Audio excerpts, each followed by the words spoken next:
लखनऊ का हजरतगंज इलाका जहां पर ये लेवाना होटल है और इसी लेवाना होटल में सुबह करीब 7:30 बजे अचानक से सभी कमरों में धुआं भरता है और धीरे धीरे कर ये सूचना जब मिलती है तो 8 बजे फायर ब्रिगेड की टीम को सूचित किया गया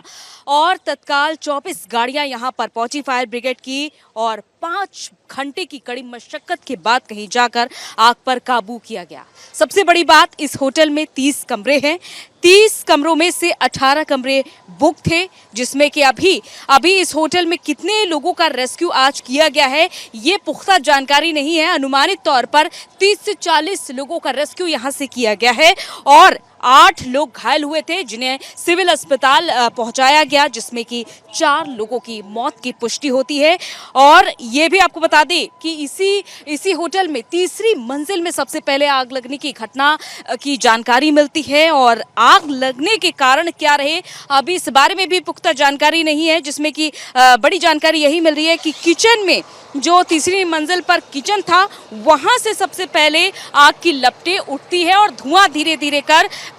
जो कमरा नंबर 308 है वहां पर ये धुआं पहुंचता है और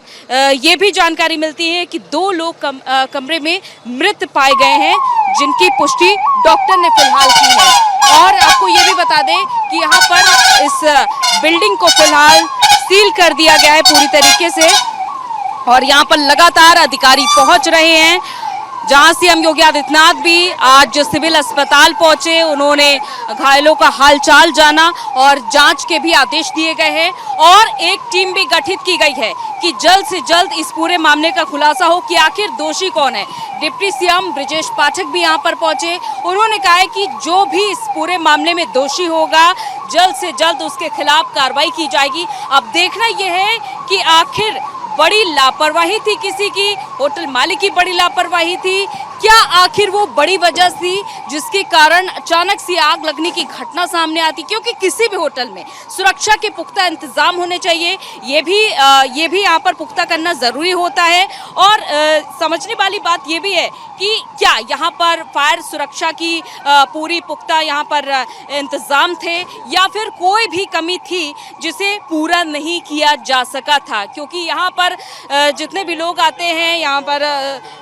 ये भी देखा जाता है कि अपनी सुरक्षा के लिहाज से, अपने खास बंदोबस्त के लिहाज से, अपने रुकने के लिहाज से, यहाँ पर आराम के लिहाज से यहाँ पर आते हैं। पूरी तरीके से